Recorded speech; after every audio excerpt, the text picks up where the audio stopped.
Hello everyone, my name is Nina Verkoen. Today we will talk about what truly creates reality, because there is a popular myth that mind creates reality, our thoughts, our emotions, our feelings, but this is not quite true. You see, thoughts, emotions, beliefs, they are merely a reflection of our self-identification. They are like little waves on the surface of something bigger. Thoughts, they cannot create reality.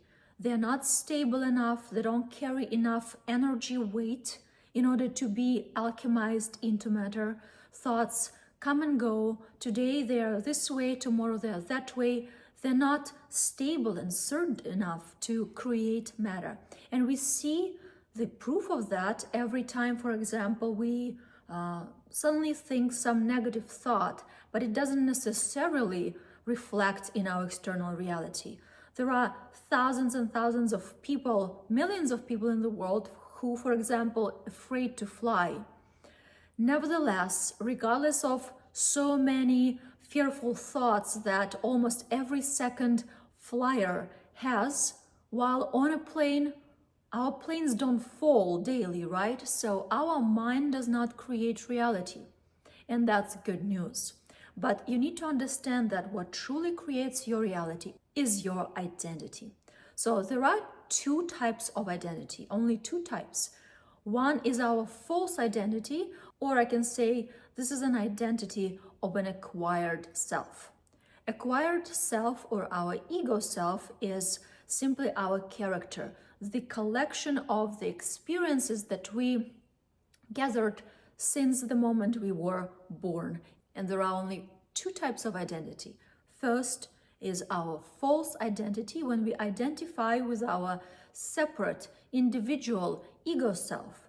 And there is a true self, our true identity, when we realized ourselves as the creator, as God, one with everything and everyone. So these are two types of self-identification, or perception of yourself, which then shapes your external reality. Psychologists, coaches, spiritual teachers, most of them focus on working with the mind, with our emotions, with our limiting beliefs. But you can eliminate a specific limiting belief today if you truly work hard on that for months or even years. You can eliminate it, but tomorrow another one will pop up, because they all rise from one soil, from one foundation that you didn't change. This core foundation is our self-identification, and this is what the Lost Truth teachings is about. Our main goal is to shift our identity. We need to identify with the Creator, with our God self, and then automatically our beliefs, our thoughts, our emotions will be completely different. But again, mind does not create reality.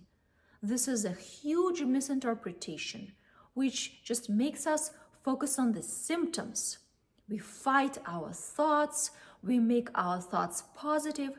I mean, this is great, but this is not gonna do anything. This is not gonna create a different reality. If you have a core self-identification of a separate individual self, which is based in fear and in victimhood, the next thought that will come will also be based in this. And this particular identity is what gets reflected on the outside, because what's within, so without.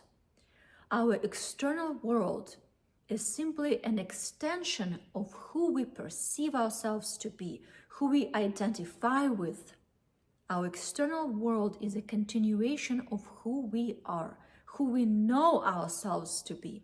So our main goal should be not to change some thoughts, emotions, and limiting beliefs. There's no need to work through them. You can't work through the illusion. Your main goal is to see beyond the illusion into the true self of who you are. And when you start identifying with the Creator, your thoughts, beliefs, emotions automatically change, and they will not bother you. And you will create reality, knowing who you are and fulfilling your mission as the Creator. And your reality will always be harmonious, conscious creation of yours. Mind does not create reality. Our mind is simply a buffer between our individuality and unity, between our individual ego self and our true God self. Our mind's mission is actually to maintain the illusion of separation, to keep our individuality intact, to keep our ego mind intact, our body mind functioning properly. So we do need our ego, we do need our individuality. But then we can expand ourselves enough to contain within us both our individuality and our true self as the creator. We can become both individuality and unity. So mind does not create reality. Don't make this mistake. Positive thinking and positive energy and vibration of yours is simply a byproduct, an automatic, natural consequence of your identity shift. When you know who you truly are and you're merged with the creator that you are, you will be positive, you will be loving, you will be expanded, you will feel lightness. There's no need for you to work on your thoughts, emotions, and beliefs separately, because again, they're simply a byproduct. That would be like looking in the mirror and trying to fight your image in the mirror. It's not going to get you anywhere. You need to address the source, the core of who you are, your self-identification. If you're interested in going deeper into how to shift your self-identification, please join my free training. Click the link below in the description for this video, and I will wait for you in my free training